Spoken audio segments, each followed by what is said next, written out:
ये 1947 तक ये चीजें चली, लेकिन कहीं कहीं हमें यूपीएससी के अंदर 19। अगर आपको मैं बात बताऊं, आप डायरेक्ट अगर लूसेंट पढ़ते हो तो आप एक चीज नोट करोगे, उसको 2 बार 3 बार पढ़ा, 4th टाइम आपको ये फील होगा कि भैया हमें तो याद हो गई है पूरी पूरी लूस, कोई टेंशन नहीं। लेकिन आपने 2 से 3 दिन का गैप कर दिया तो आप पूरी लूसेंट आपको ऐसे लगेगी जैसे आप भूल गए हो। नमस्कार दोस्तों, इंडियन हिस्ट्री। अगर यहाँ इंडियन हिस्ट्री की आज बात की जाए तो अपने आप में सबसे ज्यादा इजी टॉपिक और सबसे डिफिकल्ट टॉपिक भी यही माना जाता है। अब बात आती है यूपीएससी के अंदर इंडियन हिस्ट्री की, या एसएससी की बात की जाए, या हिमाचल एडमिनिस्ट्रेशन सर्विसेज की बात की जाए, या कोई भी पीसीएस एग्जाम जो स्टेट पीसीएस है, उसमें हिस्ट्री का सबसे ज्यादा इंपॉर्टेंट एंड लार्ज रोल होता है। और मैक्सिमम स्टूडेंट्स को इसमें जो ईयर्स हैं वो याद होने में बहुत ज्यादा डिफिकल्टीज वो फेस करते हैं और उनको याद नहीं होती। जो भी बच्चों को ये चीज़ है, जो साइंस बैकग्राउंड के बच्चे हैं, कॉमर्स बैकग्राउंड के बच्चे हैं, उनको तो ये दिक्कत है ही है, बल्कि जो आर्ट्स बैकग्राउंड के बच्चे हैं वो भी यही जो डिफिकल्टी है वो भी फेस कर रहे हैं।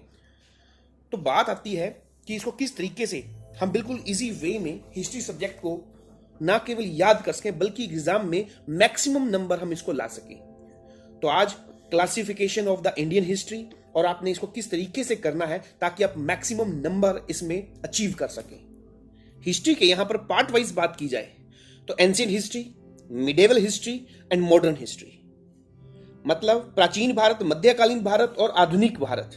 लेकिन यहां पर हम बात करते हैं classification of the history according to age. History के 3 पार्ट हैं, prehistory, protohistory and history. इसको 3 एज में भी बांटा जाता है। मेरा नाम है संदीप और आप देख रहे हैं स्टडी द। जी हाँ, प्री हिस्ट्री की बात की जाए यहां पर, तो यहां पर आपको कोई भी रिकॉर्ड्स नहीं मिलेगा, यहां पर नो रिकॉर्ड्स। और यहां पर कौन सी एज आएगी, आपका कौन सा ईरा आएगा, यहां पर आएगा आपका yes Palaeolithic, Mesolithic and Neolithic, जिसको हम बोल देते हैं पाषाण काल। तो यहां पर पाषाण काल आ जाएगा आपका। और प्रोटो हिस्ट्री की बात की जाए तो यहां पे आपका आ जाएगा Indus Valley civilisations. Prehistory के अंदर हमको मेन हिस्ट्री जो फेज है, यहां तक पहुंचने के लिए हमें 3 चीजें चाहिए होंगी। वो कौन कौन सी है? पहला स्क्रिप्ट, दूसरा आर्कियोलॉजिकल सोर्सेस, और तीसरा हमारे पास क्या चाहिए? Foreign description. इट्स मींस जितने भी हमारे इंडियन हो या फॉरेनर, जितने भी यहाँ पर राइटर मिलेंगे आपको, उन सब के हमको लिटरेचर, उन सब के रिकॉर्ड्स मिले। तो अगर जब ये चीज मिल जाएगी तो हम हिस्ट्री पे तीसरे फेज की ओर हम आ जाएंगे। तो प्री हिस्टोरिकल एज, इस फेज की यहां पर बात की जाए तो इस फेज में आदि मानव, जो अर्ली मैन थे, वो वाला फेज मिलेगा। अर्ली मैन सबको पता है, दे वर इलिटरेट, वो अनपढ़ थे, तो उनके पास कोई भी रिकॉर्ड्स नहीं थे, तो ना ही उनके पास स्क्रिप्ट थी, क्योंकि वो ऑलरेडी अनपढ़ थे, तो कोई उनके पास स्क्रिप्ट भी नहीं थी। अब बात आती है कि इसको स्टोन एज ही क्यों बोला गया, क्योंकि जितने भी हमें रिकॉर्ड्स मिले totally based on the weapons which made by stone. तो स्टोन के बेस पर ही इस फेज का नाम स्टोन एज पड़ा। फिर आती है हमारे पास सेकंड फेज। सेकंड फेज की यहां पर बात की जाए तो आएगा Indus Valley civilisation. Indus Valley civilisation में हमारे पास क्या क्या चीजें मिली? उसके अंदर हमें स्क्रिप्ट भी मिली, आर्कियोलॉजिकल सोर्सेज भी मिले, और तीसरा फॉरेनर डिस्क्रिप्शन भी मिले। बट जो पहले 2 थे, script and archaeological sources, archaeological sources तो हमें जो चीज मिली, लेकिन जो स्क्रिप्ट थी वो आज तक पढ़ी ही नहीं जा सकी। दैट्स वाई यहां पर अनसर्टेन रिकॉर्ड्स हैं। और इस फेज को हमने क्या बोल दिया? Protohistorical age. और उसके बाद जितनी भी चीजें मिली, हमें स्क्रिप्ट भी मिली, आर्कियोलॉजिकल सोर्सेज मिले, फॉरेन डिस्क्रिप्शन भी मिले। दैट्स वाई उनके जो रिकॉर्ड्स थे वो आज की डेट में अवेलेबल हैं। दैट्स वाई उसको हमने रख दिया हिस्टोरिकल एज में। तो 3 फेज थे इसके। अब हम चलते हैं ईयर के बेसिस पे, कौन कौन से फेज है ईयर के बेसिस पे। प्री हिस्टोरिकल एज की बात की जाए, जिसको हमने यहां पर स्टोन एज बोला है, तो वो कितना पुराना है? वो है 2,50,000 बीसी, मतलब 25 लाख की बात की जाए, वहां से लेकर 3500 बीसी। ये फेज आपका आ गया प्री हिस्टोरिकल एज। फिर बात आती है प्रोटो हिस्टोरिकल एज की। जी हां, ये 3500, यहां से इंडस वैली सिविलाइजेशन स्टार्ट हो गई, और ये 600 बीसी जहां पर हमें जैनिज्म है, बुद्धिज्म है, ये चीज ओरिजिन होता हुआ दिखेगा इंडिया में। तो यहां तक तो ऐसा नहीं है कि यहां तक कि प्रोटो में आएगा, प्रोटो में हमारा सिर्फ 3500 तक का पीरियड आएगा, लेकिन उसके बाद वाला जो पीरियड आएगा वो सब हिस्ट्री का पार्ट बन जाएगा। यहां से बात की जाए और यहां पर मोटा मोटा हम बात करेंगे, बीच में जो फेज आएगा ये वाला, इसको हम बोलेंगे वैदिक पीरियड। वैदिक पीरियड की बात आएगी यहां पर, और जो वैदिक है ये दो पार्ट में डिवाइडेड है। पहला ऋग्वैदिक पीरियड और दूसरा पोस्ट वैदिक पीरियड। ऋग्वैदिक जो पीरियड है वो है 1500 से 1500 बीसी टू 1000 बीसी, यहां पर हमारा ऋग्वैदिक पीरियड है। और पोस्ट वैदिक पीरियड है 1000 बीसी टू 600 बीसी। ये जो फेज है, ये हमारा जो फेज है, ये ऑलरेडी इसको हम क्या बोल देते हैं, यस, बुद्धिज्म के अंदर आ जाएगा, मतलब पोस्ट वैदिक पीरियड आ जाएगा, जहां पे 600 बीसी से बुद्धिज्म जैनिज्म का हमें ओरिजिन होता हुआ दिखेगा। तो ये फेज थे जिसमें हमारे prehistorical age, protohistorical age and historical age, ये चीजें आती हैं। प्री हिस्ट्री की यहां पर बात की जाए तो आपको पहले ही पता चल चुका है, पैलियोलिथिक ईरा, मेसोलिथिक ईरा और नियोलिथिक ईरा। पैलियोलिथिक फेज जो है वो 25 लाख बीसी से 10,000 बीसी, ये यहां तक मिलेगा आपको पैलियोलिथिक पीरियड। इसके भी 3 फेज चलेंगे। और फिर मेसोलिथिक पीरियड 10,000 से 6,000 बीसी।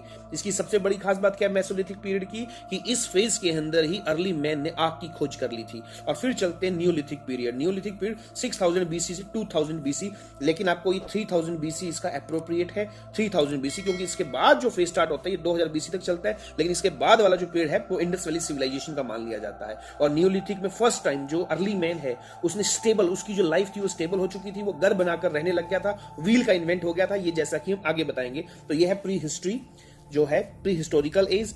और प्रोटो के अंदर चाल्कोलिथिक आएगा, जिसे हम कॉपर पीरियड भी बोल देते हैं। अगर यहां पर बात की जाए, सबसे जो पुरानी ओल्डेस्ट मेटल थी वो कौन सी थी, वो थी हमारी, इसको आप सीबीआई, इसे न्यूमेनिक्स बोला जाता है, सीबीआई। सबसे पहली कॉपर, फिर ब्रोंज मेटल इन्वेंट की गई और लास्ट में आयरन। ये आयरन फेज यहां से स्टार्ट होगा। जब आयरन का इन्वेंट हो जाएगा तो हर चीज आपको फास्ट मिलेगी। महाभारत आपको वहीं पर देखने मिलेगी 1000 बीसी के आसपास। तो ये 3 है, ये सब प्रोटो हिस्टोरिकल के पार्ट ना होकर ये वाला जो फेज है चाल्कोलिथिक वाला, क्योंकि ब्रोंज सिविलाइजेशन ये भी प्रोटो के अंदर ही मिलेगा आपको, लेकिन आयरन फेज है ये आपको वैदिक पीरियड में आ जाएगा। तो यहाँ ये 2 फेज जो है हमारे, ये टोटली हमको इंक्लूड होंगे हमारे कहां तक, प्रोटो हिस्टोरिकल एज में। अब हमारा जो नेक्स्ट फेज आया हिस्ट्री का, कि एंशिएंट हिस्ट्री कहां से कहां तक थी या अर्ली मिडिएवल, देखिए अब यहां पर बात की जाए बीसी से लेकर एडी तक। जी हां, यहां पर हम बात करें बीसी टू 712 एडी की यहां पर बात की जाए तो ये जो फेज है ये एंशिएंट पीरियड में आ गया। Ancient period 712 AD. अब आप ये पूछ सकते हैं सर ये 712 जो है ये 800 या 900 क्यों नहीं है एंशिएंट पीरियड, ये इसी के अंदर क्यों है। अर्ली मिडियल 712 से 1206 की बात की जाए, मेडिवल, मॉडर्न, ये सारी चीजें हैं, इसी का ये सर्टेन टाइम पीरियड यही क्यों है, कोई आगे पीछे क्यों नहीं किया गया। इसके पीछे जो सबसे बड़ा रीजन है वो ये कि यहां पर हमें चेंजेस, हिस्ट्री को आपको पढ़ने का सबसे वन एंड ओनली जो इजी वे है याद करने का, वो है इसके चेंजेस। देखिए 712 तक की बात की जाए, 700 यहाँ पे इसके बाद राजपूत पीरियड हमें स्टार्ट होता हुआ दिखेगा, लेकिन 712 एडी तक हमें दिखेगी अभी स्लो चलेगी। अभी इस्लाम रिलीजन का ओरिजिन होता हुआ नहीं मिलने वाला हमको, क्योंकि इस्लाम का ओरिजिन होता हुआ मिलेगा तो अर्ली मेडिवल पीरियड हमें यहाँ पर स्टार्ट होता दिखेगा।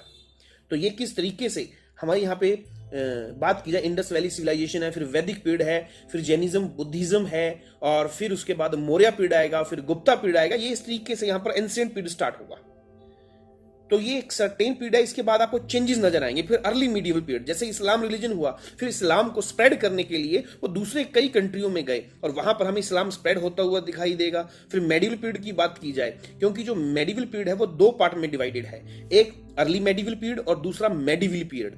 अर्ली मेडिवल और मेडिवल पीरियड की अगर बात की जाए तो एक संक्रमण पीरियड है। अर्ली मेडिवल पीरियड नहीं होगा तो एंशिएंट और मेडिवल को आपस में कोरिलेट नहीं किया जाएगा। दैट्स व्हाई अर्ली मेडिवल को क्या कह दिया जाता है, संक्रमण काल, आपस में जोड़ने वाला काल। बहुत इंपॉर्टेंट पीरियड है बच्चों ये वाला। फिर मेडिवल की यहां पर बात आती है मध्यकालीन भारत की, 1206 से 1707 किस तरीके से दिल्ली सल्तनत है, और लास्ट में दिल्ली सल्तनत स्टार्ट होती है कुतुबुद्दीन ऐबक के टाइम पीरियड से। लेकिन ऐसा नहीं है कि कुतुबुद्दीन ऐबक ही है, इससे पहले मोहम्मद गोरी जो है, क्योंकि सब उसी के स्लेव थे, इसीलिए जो पहली डायनेस्टी हमें देखने को मिलेगी वो स्लेव डायनेस्टी ही देखने को मिलेगी, गुलाम वंश ही देखने को मिलेगा।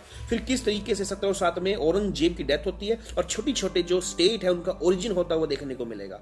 और फिर 1498, अब बात आती है देखो 1498, ऐसा नहीं है 1498 से हमें चेंजेस नजर आ रहे हैं। सबसे पहला 1492 में जब saint Columbus, who belongs to the Spain country, yes वो स्पेन कंट्री से बिलोंग करता था, और किस तरीके से 1492 में इंडिया को खोजने आया। लेकिन बट परंतु लेकिन किंतु due to the wrong direction he discovered America. Yes, और ठीक 6 साल के बाद 6 year later Vasco da Gama who belongs to the Portuguese, वो ही was Portuguese, और किस तरीके से वो उसने इंडिया को खोज निकाला। आपको पता होगा केप ऑफ गुड होप से होता हुआ, जब ओटोमन एम्पायर था, जो बीच वाला यूरोप और अफ्रीका के जो बीच वाला फेज है जिसे हम मेडिटेरियन सी बोलते हैं, उस पर कब्जा था ऑलरेडी किसका, ओटोमन एम्पायर का। दैट्स वाई उसने केप ऑफ गुड होप को खोजा और वहां से होता हुआ वो इंडिया में आया।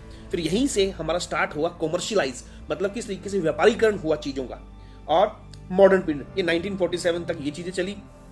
लेकिन कहीं कहीं हमें यूपीएससी के अंदर 1964 तक की चीजें आएंगी, इंक्लूड होंगी, चाहे इंटर नैम की बात आए, जो गुट निरपेक्ष आंदोलन है, बहुत सी चीजें आती हैं इसके अंदर। फिर बात आती है 1857 से 1947, ये इंडियन नेशनल मूवमेंट, ये भी आपको इसके अंदर का ही पार्ट है।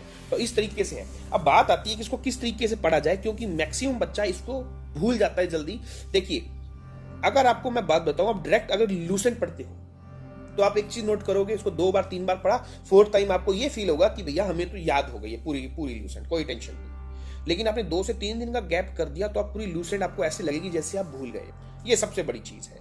तो इसी तरीके से हिस्ट्री के साथ भी आपका ऐसा ही होगा। इससे सबसे बेस्ट वे है आपको इसे करने का क्या, एनसीईआरटी। सबसे पहले आपने एनसीईआरटी करनी है। एनसीईआरटी किस तरीके से पढ़नी है, क्या क्या उसमें पढ़ना है, ये हम सब आपको पूरा गाइड करेंगे, पहली चीज। दूसरी चीज, इसमें सबसे इंपॉर्टेंट, वैसे तो यूपीएससी के पॉइंट ऑफ व्यू से देखा है तो हर चीज इंपॉर्टेंट है, लेकिन हाँ, मॉडर्न हिस्ट्रीज में बहुत ज्यादा इंपॉर्टेंट रोल प्ले करेगी। और उसमें इंडियन नेशनल मूवमेंट की बात कर दी जाए, जैसे अगर हिमाचल एडमिनिस्ट्रेशन सर्विसेज की बात की जाए, ये अब अलग अलग इनका अलग अलग सिलेबस आपको मिलेगा पीसीएस का, स्टेट पीसीएस का। हिमाचल की बात की जाए तो इसमें 1857 से 1947 और इंडियन नेशनल मूवमेंट, ये चीजें इसके अंदर ज्यादा इंपॉर्टेंट रोल प्ले करेंगी। तो इस तरीके से तो है ही है ये चीज। और हम मॉडर्न इंडिया से स्टार्ट करेंगे सबसे पहले, ताकि आपको पता चल सके, क्योंकि इसमें बहुत ज्यादा क्वेश्चन उठते हैं। फिर एंशिएंट पे आएंगे और फिर मिडिवल पे वापस चल पड़ेंगे हम। और इसके अंदर आपने मेन हिस्ट्री में क्या चीज पकड़नी है, चेंजेस, कि किस तरीके से, अगर हम बात करें यहां पर ऋग वैदिक पीरियड से लेकर 1947 तक आपको किस किस फेज में social changes, economical changes, political changes, cultural changes, ये सब चेंजेस जिस भी बच्चे ने पकड़ लिए, मुझे लगता है कि आपकी हिस्ट्री इतनी अच्छी हो गई कि आप टीचर ही नहीं, उस चीज के अंदर आप पीएचडी कर लोगे, इतने बड़े हो जाओगे।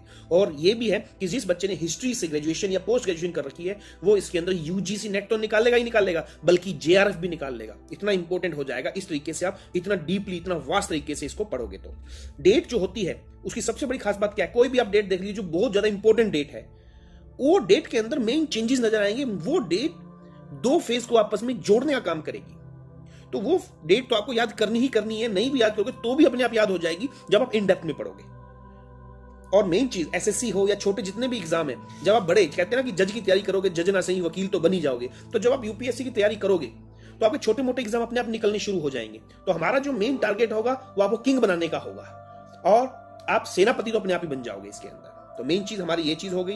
और आपको हम कोडिंग डिकोडिंग करवाएंगे कि किस तरीके से एक लाइन में पूरा लेसन खत्म हो जाएगा। जैसे कहां से आई रे रजिया वह तो अल्लाह ना बोलती, इसमें आपका स्लेव डायनेस्टी पूरी खत्म हो जाएगी। इसके बाद हम बात करें रावण का पाकोन, इसमें चारों बुद्धिज्म, जो बुद्धिज्म हमारी समिट हुई थी, कॉन्फ्रेंस हुई थी, वो सारी आ जाएगी। इसी तरीके से आपकी हर लेसन हम आपको कोडिंग डिकोडिंग में करवाएंगे, ताकि आपका एक भी क्वेश्चन ना छूटे। लेकिन यूपीएससी वालों को फैक्चुअल के साथ साथ कॉन्सेप्चुअल चीजें भी करनी होंगी, क्योंकि यूपीएससी के अंदर बहुत डीपली आते हैं, मेंस में आप फंस जाओगे नहीं। तो ये मेन चीज है, सबसे इंपॉर्टेंट चीज।